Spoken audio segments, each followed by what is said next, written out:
नमस्कार मेरे प्यारे दोस्तों, मैं संजय कुमार इसके जी के जिस चैनल में आप लोग का हार्दिक स्वागत करता हूं। आशा करता हूं कि आप सभी लोग बहुत अच्छे होंगे और आप लोग की पढ़ाई लिखाई बहुत अच्छे से चल रहे होंगे। प्यारे दोस्तों, आज हम आप लोग को कल जो टॉपिक पढ़ा रहे थे, आज जो एक पहला वीडियो पढ़ाए हैं उसमें से प्यारे दोस्तों पढ़ाते समय कुछ टेक्निकल के कारण क्या हो गया मेरे प्यारे दोस्तों, वीडियो क्लोज हो गया, इसीलिए फिर से हमको दोबारा वीडियो बनाना पड़ रहा है। तो प्यारे दोस्तों, आप लोग पहला वीडियो देख लिए होंगे तो दूसरा वीडियो ये आप लोग देख रहे हैं। पहला वीडियो नहीं देखे हैं तो जाके आप देख लीजिएगा, इसी का पार्ट 1 वहाँ पे आपको प्लेलिस्ट में मिल जाएगा। ठीक है, ये पार्ट 2 में है, इसी चैप्टर का जेनेटिक्स का। ठीक है, जेनेटिक्स का पार्ट 2 है। पार्ट 1 पढ़ा दिए हैं, पार्ट 2 में कुछ क्वेश्चन बच गया है थ्योरी में और उसके बाद ऑब्जेक्टिव कराना है। तो चलते हैं थ्योरी देख लेते हैं। थ्योरी हम यहाँ तक पढ़ा दिए गए थे। ठीक है, मैरिज तक पढ़ा दिए गए थे और मैरिज में आप लोगों को बता दिए गए थे कि x इधर से आया और y x इधर से आया। ठीक है, तो जैसा ही प्यारे दोस्तों इसमें हम पढ़ाएं, आपको फिर से हम रिपीट कर देते हैं, समझा देते हैं। मैरिज वाला क्या है समझा देते हैं फिर से। क्या है मैरिज, है ना, तो क्या है मेल है फीमेल है, तो एक्स वाई, मेल में क्या एक्स वाई पाया जाता है और फीमेल में एक्स एक्स पाया जाता है। एक्स एक्स मतलब फीमेल होता है ना, 22 + x और 22 + y इस मेल में होता है और फीमेल में होता है 22x और 22x। ठीक है, तो दोनों में से जब एक एक आता है तो क्या होता है 44x और 44x। तो जहाँ 44x रहेगा वहाँ फीमेल हो जाएगा, मतलब लड़की। जहाँ क्या हो जाएगा लड़की का जन्म होता है। ठीक है, जहाँ XY होगा XY तो क्या हो जाएगा लड़का का जन्म होता है, यहाँ मेल हो जाएगा। मेल मतलब पुरुष होता है। ठीक है, फीमेल मतलब स्त्री होता है। तो समझ गए होंगे कि एक्स क्रोमोसोम इसमें आएगा, एक्स क्रोमोसोम इसमें से जो है मेल में से एक्स क्रोमोसोम जो है इधर आएगा और फीमेल में से एक्स क्रोमोसोम अगर इधर आएगा, जब एक्स एक्स हो जाएगा दोनों में तो समझिए क्या है फीमेल हो जाएगा। ठीक है, फीमेल मतलब स्त्री लड़की, और जैसा ही एक्स इधर से और वाई इधर से आएगा तो क्या हो जाएगा प्यारे दोस्तों, तो ये हो जाएगा एक्स वाई दोनों मिलकर क्या हो जाएगा ये मेल हो जाएगा। मेल होता है पुरुष। ठीक है, तो क्या होता है लड़का जन्म लेता है। ठीक है, तो यहाँ तक आप लोग समझ गए होंगे। तो चलते हैं अगले क्वेश्चन पे। अगला क्वेश्चन क्या है प्यारे दोस्तों, चलिए अगला है कि मेल के स्पर्म शुक्राणु में 23 गुणसूत्र होते हैं। कितने होते हैं 23, याद रखिएगा, क्वेश्चन पूछा जाता है। ठीक है, फीमेल के ओवयम जो होता है अंडाणु में 23 गुणसूत्र होते हैं। कितने 23 होते हैं। बच्चे में लिंग का निर्धारण पिता के गुणसूत्र से होता है। किसके, पिता के गुणसूत्र से होता है। ठीक है, अगला क्वेश्चन मानव वंशागति क्या है। मानव वंशागति मतलब ह्यूमन इनहेरिटेंस। मानव भी अन्य जंतुओं की भांति एक जंतु है। क्या है, एक जंतु है। अतः आनुवंशिकी के नियम मानव पर भी यथावत लागू होते हैं और इन्हीं के अनुसार आनुवंशिक लक्षण पीढ़ी दर पीढ़ी जाते हैं। प्रायोगिक परीक्षण सुविधा न होने के कारण मानव के आनुवंशिक लक्षणों या विशेषकों का पता लगाने के लिए सर फ्रांसिस गैल्टन ने 2 विधियां बताई। कुछ विशेष आनुवंशिक लक्षणों को प्रदर्शित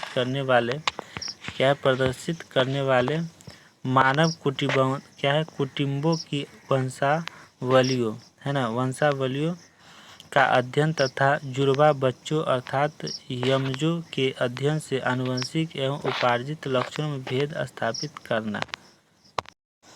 अगला क्वेश्चन क्या है प्यारे दोस्तों कि इन अध्ययनों से यह ज्ञात हुआ है कि वयस्क पौधा एवं जंतु के विभिन्न अंग एवं उत्तक भ्रूण के एक समान उत्तक से उत्पन्न होते हैं। क्या है, उत्तक जो है टिश्यू, भ्रूण मतलब एम्ब्रॉय के एक समान उत्तक से उत्पन्न होते हैं। भ्रूण के एक समान उत्तक से वयस्क अंगों के उत्पन्न होने को अनुजननवाद है ना, एपिजेनेसिस का नाम दिया गया है। वुल्फ 1738 से 1794 को इसका क्या प्रवर्तक माना गया है। नेक्स्ट अगला है कि जैविक विकासवाद क्या है। जैविक विकासवाद मतलब थ्योरी ऑफ ऑर्गेनिक इवोल्यूशन। क्या है, इवोल्यूशन।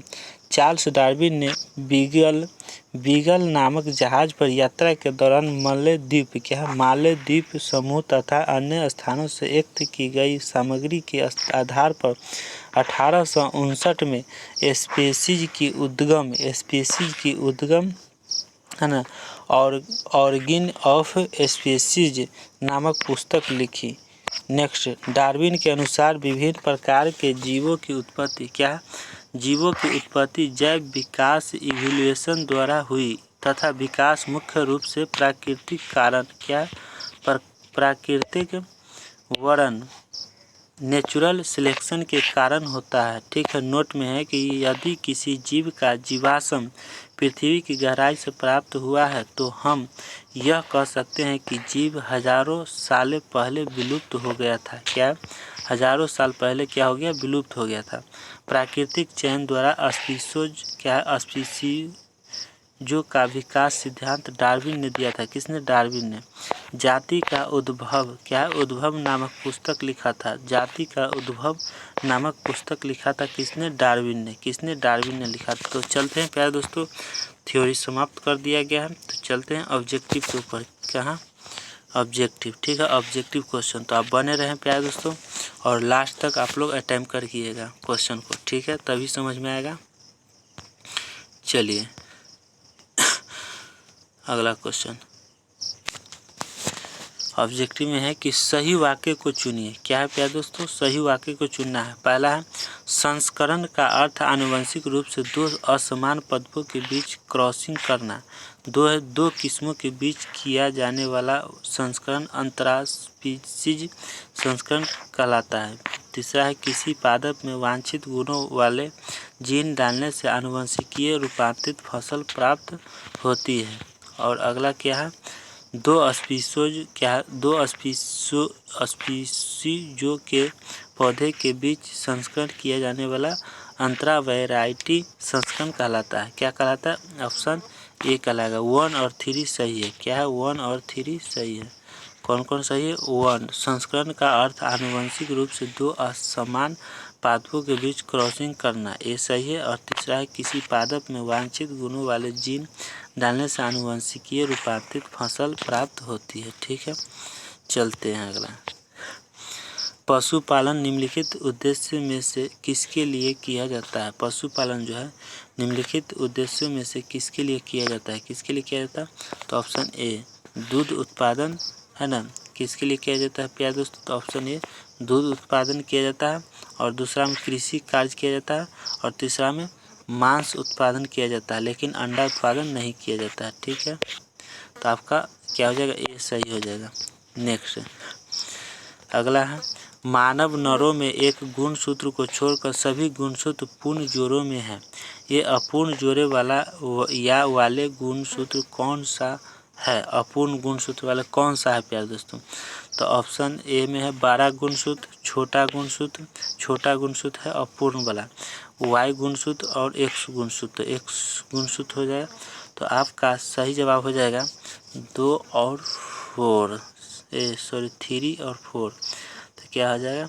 3 और 4 सी में है। ठीक है ना, 3 वाई गुणसूत्र और 4 में हो जाएगा एक्स गुणसूत्र हो जाएगा। क्या? वाई गुणसूत्र और एक्स गुणसूत्र, सी हो जाएगा। तो क्या हो जाएगा? सी हो जाएगा आपका सही जवाब। ठीक है, अगला क्वेश्चन है, मटर के पौधों में मटर के पौधे में प्रतान की वृद्धि किसके कारण होती है? अगला क्वेश्चन क्या है प्यारे दोस्तों? मटर के पौधों में प्रतान की वृद्धि किसके कारण होती है? किसके कारण होती है?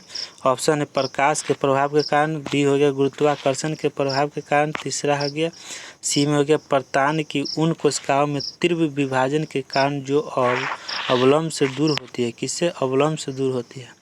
डी में प्रतान की उन कोशिकाओं में तीव्र विभाजन के कारण जो अवलंब के संपर्क में होती है। तो आपका सही जवाब सी हो जाएगा, करेक्ट आंसर। ठीक है, नेक्स्ट क्वेश्चन 4 नंबर क्वेश्चन आ जाइए।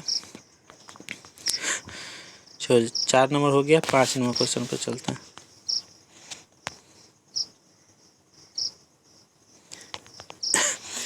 पाँच में है कि मेडल ने अपने प्रयोग में मटर के पौधों की निम्नलिखित में से किस विशेषता का उपयोग नहीं किया था। मेडल ने अपने प्रयोग में मटर के पौधों की निम्नलिखित में से किस विशेषता का उपयोग नहीं किया था। बीपीएससी 2018 में क्वेश्चन पूछा गया, तो ग्रुप डी में भी क्वेश्चन पूछा गया है। तो आपका ऑप्शन क्या हो जाएगा, ए में मटर के पौधों की लंबाई, बी में पत्तों की आकृति, बीज की आकृति, फूलों के रंग, इस सब का किया है, लेकिन किस विशेष का उपयोग नहीं किया था, तो पत्तों की आकृति का नहीं किया है। तो ऑप्शन बी करेक्ट आंसर। ठीक है, अगला क्वेश्चन अगला है कि मटर के एक लंबे पौधे टीटी और एक बौने पौधे के बीच संकरण कराए जाने पर जो संतति उत्पन्न हुई उसके सभी पौधे लंबे थे, क्योंकि क्या है, लंबा होना प्रभावी विशेषक है। क्या है, प्रभावी विशेषक है। बौना होना प्रभावी विशेषक है, बौना होना अप्रभावी विशेषक है। मटर के पौधे की ऊंचाई का नियंत्रण टी अथवा टी जीन से नहीं होता है। तो ऑप्शन ए करेक्ट आंसर हो गया। ठीक है, नेक्स्ट क्वेश्चन 7 का, एक युग्मनज ने जिसमें पिता से वंशागत किया गया एक्स गुणसूत्र है, किस प्रकार का बच्चा बनेगा। एक युग्मनज से जिसमें पिता से वंशागत किया गया एक्स गुणसूत्र है, किस प्रकार का बच्चा होगा। तो एक्स गुणसूत्र है, तो आज क्या हो जाएगा, लड़की हो जाएगा। क्या हो जाएगा, लड़की हो जाएगा। ऑप्शन बी करेक्ट आंसर हो जाएगा। क्या यदि मटर के एक्स गोल तथा हरे रंग के बीज वाले पौधे RR YY और झुर्रीदार तथा पीले रंग के बीज वाले पौधे RR YY में संकरण कराया जाए तो F1 के बीज कैसे होंगे। तो यह गोल और पीले होंगे, गोल और हरे होंगे, झुर्रीदार और हरे होंगे, झुर्रीदार और पीले होंगे। तो गोल और पीले हो जाएंगे। ऑप्शन ए क्या है, गोल और पीले हो जाएंगे। ठीक है, नेक्स्ट, गुलाबी रंग के दो पुष्पों के बीच संकरण कराए जाने पर वन लाल, क्या है, एक लाल रंग की, दो गुलाबी रंग की और एक सफ़ेद रंग की संतति उत्पन्न हुई। इस संस्करण का स्वरूप क्या होगा। तो इसका होगा स्वपरागन। क्या है, स्वपरागन। ऑप्शन बी करेक्ट आंसर हो जाएगा। स्वपरागन मतलब सेल्फ पॉलिनेशन। क्या है, पॉलिनेशन। ठीक है, अगला क्वेश्चन क्या है दोस्तों, अगला क्वेश्चन पर आ जाइए 10 नंबर। ठीक है, 10 नंबर, नीचे दी गई सूची में से उन लक्षणों का चुनाव कीजिए जिन्हें उपार्जित किया जा सकता है, उसे वंशागति नहीं है। क्या नीचे दी गई सूची में से उन लक्षणों का चुनाव कीजिए जिन्हें उपार्जित किया जा सकता है, उसे वंशागत नहीं। तो आपका ऑप्शन क्या हो जाएगा, ऑप्शन ए आँख का रंग, बी हो जाएगा त्वचा का रंग, सी हो जाएगा शरीर का आकार। आपका सही जवाब शरीर का आकार हो जाएगा, सी। ठीक है, नेक्स्ट, यदि मेडल ने F2 पीढ़ी का अध्ययन नहीं किया होता तो क्या होता प्यारे, वह कई लक्षणों का अध्ययन नहीं कर पाते, वह पता नहीं लगा पाते कि अप्रभावी लक्षण नष्ट नहीं होते हैं, वह पता नहीं लगा पाते कि कौन से लक्षण प्रभावी थे, वह हाइब्रिड पौधे प्राप्त कर पाने में सक्षम नहीं होते। तो ऑप्शन बी सही है, वह पता नहीं लगा पाते कि अप्रभावी लक्षण नष्ट नहीं होते। ठीक है, क्वेश्चन नंबर 12, मेडल द्वारा प्रयोग किए गए प्रयोग के तरीकों के आधार पर नीचे दिए गए कथनों में से सही की पहचान कीजिए। सही की पहचान करना है। ठीक है, क्या क्या है, तो ऑप्शन ये है कि केवल पर निषेचन है ना, निषेचन किया गया था। बी, आरंभ में पौधा का स्व निषेचन है ना, सेल्फ फर्टिलाइजेशन किया गया था। क्या सेल्फ फर्टिलाइजेशन किया गया था। उसके बाद पर क्या निषेचन क्रॉस फर्टिलाइजेशन किया गया था। आरंभ में पौधा का पर निषेचन क्रॉस फर्टिलाइजेशन किया गया था। केवल स्व निषेचन जो है सेल्फ फर्टिलाइजेशन किया गया था। तो ऑप्शन सी आपका सही है, आरंभ में पौधा का पर निषेचन किया गया था। ठीक है, सी आपका करेक्ट आंसर। 13 नंबर, 13 में है कि मेडल ने 7 अलग अलग लक्षणों का अध्ययन क्यों किया। मेडल ने 7 अलग अलग लक्षणों का अध्ययन क्यों किया। तो ऑप्शन ए हो जाएगा, अपने मोनास्ट्री के लिए पर्याप्त मटर उगाने के लिए, मटर के पौधों की विभिन्न किस्मों बनाने के लिए। सी वंशागति के सार्वभौतिक सिद्धांतों पर प्रकाश डालने के लिए। डी यह जांच करने के लिए कि कौन से पौधे सबसे अच्छे थे। ऑप्शन सी करेक्ट आंसर हो जाएगा। ठीक है, सही हो जाएगा। नेक्स्ट क्वेश्चन 14 नंबर, एक लंबे पौधे टीटी और एक छोटे पौधे टीटी के बीच संकरण परिणाम स्वरूप उत्पन्न F1 संतति के सभी पौधे के लंबे होने का क्या कारण था।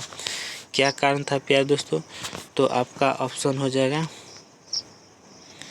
ऑप्शन ए में है क्योंकि पौधों की लंबाई टी और टी द्वारा नियंत्रित होती है। नहीं, क्योंकि पौधे की लंबाई केवल स्मॉल टी द्वारा नियंत्रित होती है। नहीं, क्योंकि पौधे की लंबाई कैपिटल टी या स्मॉल टी निर्धारित होती है।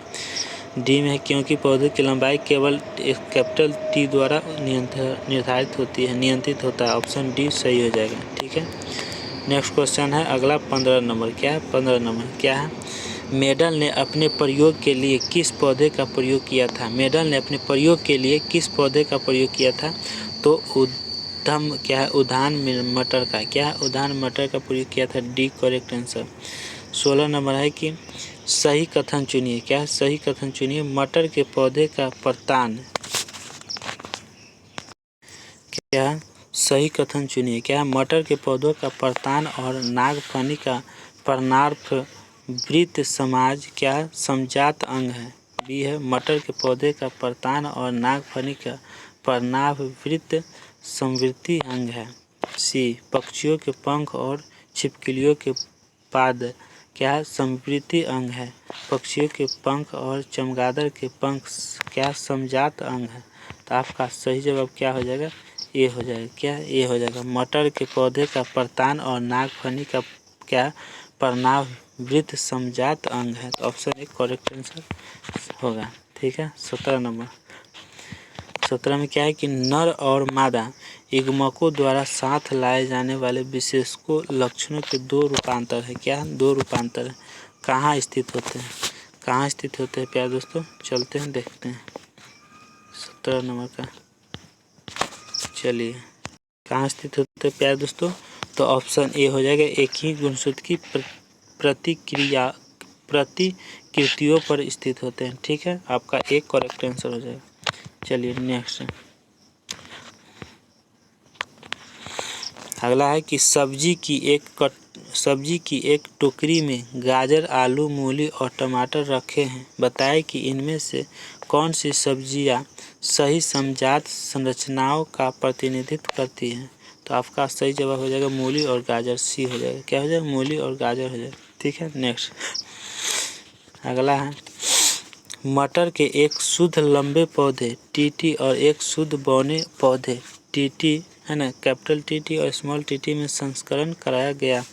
F2PD में शुद्ध लंबे पौधे और बौने पौधे का अनुपात क्या होगा। क्या होगा प्यारे दोस्तों, ऑप्शन सी 1:1 होगा। ठीक है, नेक्स्ट अगला है जनकों से संतति में संप्रेषित होने वाले क्या है, जनकों से संतति में संप्रेषित होने वाले लक्षण किसमें विद्यमान होते हैं। तो किसमें होते हैं, तो डी जीन में होते हैं। किसमें, जीन में होते हैं। ठीक है, नेक्स्ट मटर के पौधों में पाए जाने वाला गुण निम्नलिखित में से कौन सा नहीं है। मटर के पौधे में पाए जाने वाला गुण कौन से नहीं है। तो ऑप्शन ए झुर्रीदार बीज नहीं है। ठीक है, ऑप्शन ए।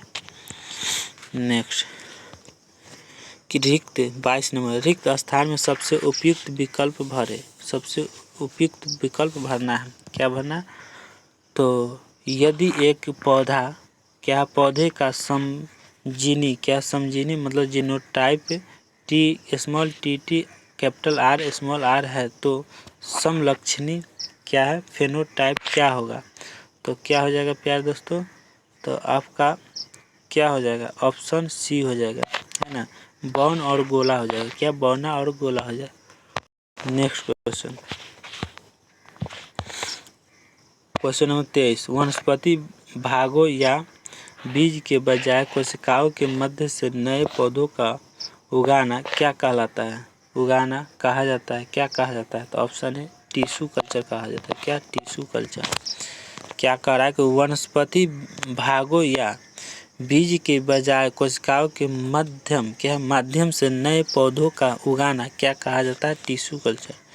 नेक्स्ट क्वेश्चन, यौन प्रजनन में माता पिता का योगदान होता है। यौन प्रजनन में जो है किसका योगदान होता है? माता पिता, मतलब अपने जीन का आधा हिस्सा होता है। ठीक है, नेक्स्ट क्वेश्चन, मेडल द्वारा अध्ययन की गई विशेषताओं के विपरीत युग्मों में से एक डैश थे। क्या थे प्यारे दोस्तों? तो ये बैगनी और सफ़ेद फूल थे। बैगनी और सफ़ेद फूल थे। ऑप्शन ए सही हो जाएगा। ठीक है, ग्रुप डी में क्वेश्चन पूछा गया 2022 में। नेक्स्ट है, लैंगिक प्रजनन में डैश के का डैश शामिल होते हैं। तो क्या शामिल होता है? तो सी, विपरीत लिंगों के दो जनक शामिल होते हैं। ठीक है, तो सी करेक्ट आंसर। ये सब आरआरबी एलपी में क्वेश्चन पूछा गया है। ठीक है, आगे मादा के अनिषेचित अंडे में होते हैं। क्या अनिषेचित अंडे में क्या होते हैं? तो ऑप्शन ए XX क्रोमोसोम होता है, बी XA क्रोमोसोम्स होता है, बी आपको करेक्ट आंसर। पुरुष शुक्राणु में गुणसूत्रों की संख्या क्या है प्यारे दोस्तों? तो आप देख सकते हैं 28 नंबर। तो चलिए 28 नंबर में आ गए। तो कितने हैं? तो 23 जोड़ी होता है। क्या होता है? 23 जोड़ी होता है। ठीक है, 23 जोड़ी। अगला क्वेश्चन है 29 नंबर, मानव शरीर की कोशिकाओं में डैश पाया जाता है। मानव शरीर की कोशिकाओं में क्या पाया जाता है? तो 23 जोड़ी गुणसूत्र पाया जाता है। Option D correct answer. ठीक है, अगला क्वेश्चन, प्रजातियों में डैश जीवित रहने का लाभ प्रदान कर सकता है अथवा केवल आनुवंशिक क्रम में योगदान प्रदान कर सकता है। एसएससी में क्वेश्चन पूछा गया है। ठीक है, तो क्या करें? प्रजातियों में डैश जीवित रहने का लाभ प्रदान कर सकता है अथवा केवल आनुवंशिक क्रम में योगदान प्रदान कर सकता है। तो क्या हो जाएगा? आपका सही जवाब सी हो जाएगा, परिवर्तन हो जाएगा। क्या? परिवर्तन प्रदान किया जा सकता है। अगला क्वेश्चन है कि मेडल से पहले कई वैज्ञानिकों ने मटर और अन्य जीवों में लक्षणों की वंशागति का अध्ययन शुरू कर दिया था, लेकिन मेडल वंशागति के नियम देने में सफल रहे। मेडल की सफलता से संबंधित कुछ तर्क नीचे दिए गए हैं, जिनमें से एक के अलावा अन्य सभी सही है। गलत तर्क का चयन कीजिए। गलत तर्क का क्या करना है प्यारे दोस्तों? तो चयन करना है। क्या करना है? चयन करना है। तो आप लोग सोच के बताइए कमेंट बॉक्स में। ठीक है, चलिए, तो ऑप्शन ए में है कि उन्होंने छोटे आकार के नमूने के आधार पर काम किया था। ऑप्शन ए सही हो जाएगा। ठीक है, ऑप्शन ए करेक्ट आंसर हो जाएगा। चलिए क्वेश्चन नंबर 32, निम्नलिखित रोगों में से कौन सा एक आनुवंशिक विकार है? क्या आनुवंशिक विकार है? Option A thalassemia. क्या? थैलेसीमिया हो जाएगा। अगला क्वेश्चन, नेक्स्ट क्वेश्चन है कि बच्चों का लिंग डैश से प्राप्त होने वाले वंशानुगत गुणसूत्र द्वारा निर्धारित होगा। किसके द्वारा हो जाएगा? तो पिता के अनुसार बच्चों का लिंग जो है पिता से प्राप्त होने वाला वंशानुगत गुणसूत्र द्वारा निर्धारित होगा। ठीक है, तो पिता हो जाएगा। अगला क्वेश्चन है 34 नंबर, किस प्रकार का पुनर्जनन अधिक विविधता का ला सकता है? तो कौन ला सकता है? तो लैंगिक। सी आपका सही हो गया, लैंगिक। ठीक है, अगला क्वेश्चन है कि PDF1 में दिखाई देने वाला लक्षण, PDF1 में दिखाई देने वाला लक्षण क्या है? तो प्रबलता है। क्या है? प्रबलता। बी हो जाएगा आपका सही जवाब। ठीक है, नेक्स्ट क्वेश्चन है प्यारे दोस्तों, मनुष्य जाति के एक पुरुष को उसके X क्रोमोसोम उसकी डैश से प्राप्त होती है। क्या है? उसके डैश से प्राप्त होती है। तो क्या हो जाएगा? माता से। ठीक है, मनुष्य जाति के एक पुरुष को उसके X क्रोमोसोम उसकी माता उसके माता से प्राप्त होते हैं। ठीक है, तो ऑप्शन क्या हो जाएगा? बी हो जाएगा। नेक्स्ट क्वेश्चन, मानवों में नर युग्मक निम्न में से कौन से गुणसूत्र का वाहक होता है? मानव में नर युग्मक निम्न में से कौन से गुणसूत्र का वाहक होता है? तो आपका सही जवाब हो जाएगा डी। यह तो X या Y गुणसूत्र होते हैं। ठीक है, तो डी करेक्ट आंसर। 38 में, डैश उत्परिवर्तन या म्यूटेशन आनुवंशिक नहीं होता है। क्या है? आनुवंशिक नहीं होता। तो 38 का चलते हैं, देखते हैं प्यारे दोस्तों क्या हो रहा है। 38 नंबर क्वेश्चन का हो जाएगा प्यारे दोस्तों, 38 का क्या हो जाएगा प्यारे दोस्तों, तो आपका हो जाएगा डी, दैहिक हो जाएगा। क्या? दैहिक आंसर। मेडल के नियम केवल सभी लागू होते हैं, मेडल के नियम केवल तभी लागू होते हैं जब क्या है? माता पिता शुद्ध प्रजनक है। क्या है? माता पिता शुद्ध प्रजनक है। तो ऑप्शन ए करेक्ट आंसर हो जाए। ठीक है, आरआरबी ग्रुप डी में पूछा गया। चलिए, जीन उत्परिवर्तन निम्न में से किसके कारण होता है? जीन जो है उत्परिवर्तन किसके कारण होता है? तो ऑप्शन सी हो जाएगा क्या? नाइट्रोजनी क्षारों के अनुक्रम में परिवर्तन। Option C correct answer. ठीक है, नेक्स्ट क्वेश्चन। डाई हाइब्रिड क्या संकर क्रॉस में विपर्यासी लक्षणों की डैश जोड़ी पाई जाती है? विपर्यासी लक्षण से उत्पन्न जोड़े स्वतंत्र रूप से व्यवहार करते हैं। एक जोड़ा स्वतंत्र रूप से वर्गीकरण करता है और 1 3 2 8, तो 2 हो जाएगा। Option C correct answer. अगला क्वेश्चन आ जाएगा। अगला है कि मेडल ने F1 पीढ़ी के पौधों से F2 वंशज डैश की पद्धति द्वारा प्राप्त किया। तो किसके द्वारा किया? तो स्वर्ण परागण के द्वारा, संकर परागण, वनस्पति जनन और अलैंगिक जनन। तो स्व परागण के द्वारा। Option A correct answer. 43 number. Dash ने सजीव वस्तुओं में लक्षणों की आनुवंशिकता के सिद्धांतों के प्रतिपादन में योगदान दिया। क्या किया? योगदान दिया। तो कौन? स्टेनले मिलर ने, JBS हेल्डेन ने, चार्ल्स डार्विन ने, ग्रेगर मेडल ने। तो ऑप्शन डी करेक्ट आंसर। क्या है? डैश ने सजीव वस्तुओं में लक्षणों की आनुवंशिकता के सिद्धांतों के प्रतिपादन में योगदान दिया था। कि कौन? तो ग्रेगर मेडल ने। ठीक है, 44 नंबर। 44 में है 556 गोल हरे और सिकुड़े पीले बीजों के हाइब्रिड क्रॉस में डैश बीज गोले और पीले होते हैं। तो किस में होता है? तो 315 हो जाएगा। ऑप्शन डी आपको करेक्ट आंसर हो जाएगा, 315। ठीक है, नेक्स्ट है। मटर के पौधे पर मेडल के प्रयोग के कुछ निष्कर्ष नीचे दिए गए हैं, जिनमें से एक के अलावा अन्य सभी सही है। गलत निष्कर्ष का चयन कीजिए। गलत निष्कर्ष का चयन करना। जीन युग्मों में आते हैं, जीन जो है युग्मों में आते हैं। बी, प्रत्येक युग्मक में एक ही जीन के 2 प्रतिरूप होते हैं। सी, जीन विशिष्ट इकाइयों के रूप में वंशागत होते हैं। डी, जीनों का पृथक्करण युग्मकों के निर्माण के दौरान होता है। आपका सही जवाब बी हो जाएगा। प्रत्येक युग्मक में एक ही जीन के 2 प्रतिरूप होते हैं। गलत है, तो बी करेक्ट आंसर हो जाएगा। चलिए अगला 46 नंबर।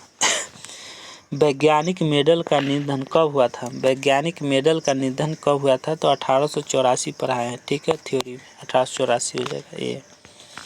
अगले है एलील होते हैं। क्या है? एलील होते हैं क्या? एंजाइमों का वैकल्पिक रूप, जीन का वैकल्पिक रूप। तो ऑप्शन बी करेक्ट आंसर हो जाएगा, जीन का वैकल्पिक रूप हो जाएगा। ठीक है, नेक्स्ट क्वेश्चन। अगला है आमतौर पर मेडेलियन। क्या है? आमतौर पर मेडेलियन कारक क्या कहलाते हैं?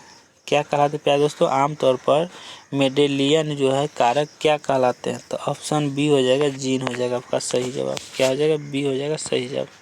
48 का। चलिए 49 का। क्या हो जाएगा? 49 का। मेडल ने किस आधार पर युग्मकों की शुद्धता का नियम दिया?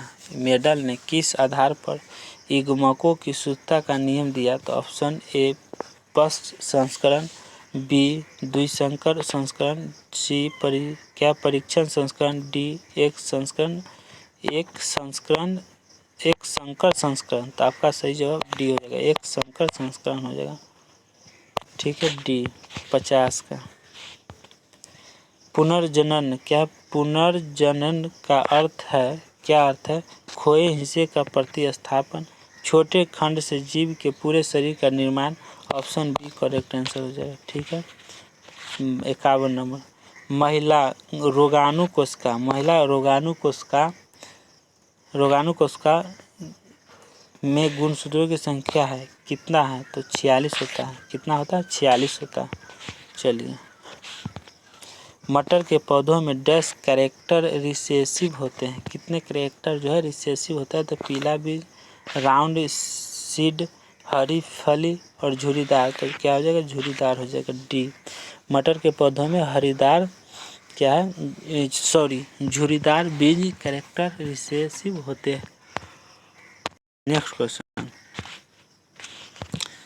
क्वेश्चन है प्यारे दोस्तों, निम्नलिखित में से कौन सी विशेषता मटर के एक पौधे में अप्रभावी होता है। कौन सी जो हिस्सा जो मटर के पौधे में एक अप्रभावी होते हैं, तो झुरीदार बीज हो जाएगा, ऑप्शन बी करेक्ट आंसर।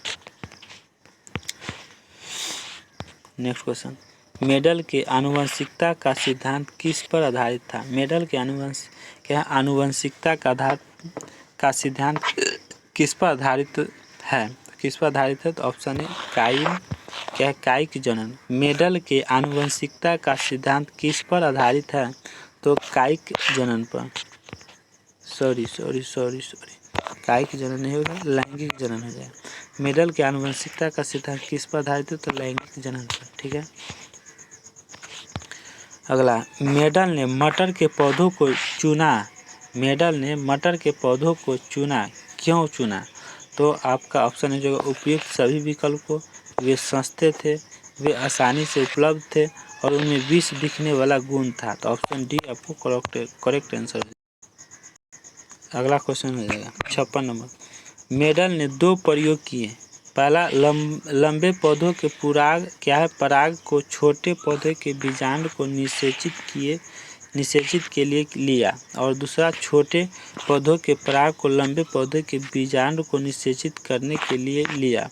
यदि हम इन 2 प्रयोगों से उत्पन्न पौधों की तुलना करें तो हम क्या परिणाम देखेंगे, तो क्या देखेंगे प्यारे दोस्तों, तो आपका 56 का क्या हो जाएगा, तो 56 का आंसर हो जाएगा सी। क्या हो जाएगा, सी हो जाएगा। क्या हो जाएगा, प्रत्येक 1 में छोटे पौधे उत्पन्न होंगे और प्रयोग 2 में भी छोटे पौधे उत्पन्न होंगे, नहीं होगा।